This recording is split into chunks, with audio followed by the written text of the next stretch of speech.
اوكي runta waxay tahay in fahmeyna ama adriish baadiisa u taqaan xaaskeyga maasha Allah go'aan ku gaarnay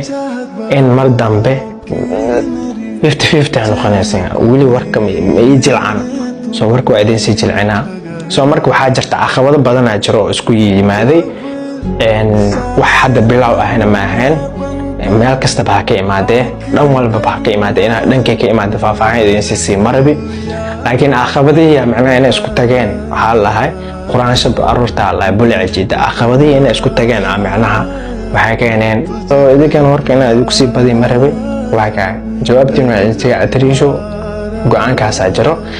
sababta idinku sii faahfaahin waayna sababta afaar familiar waa wax oo familka quseeyo private saana wax u jiraan afkaan asaan dhahay inta asaan laga dhahay waxaasna inay idin si faahfaahin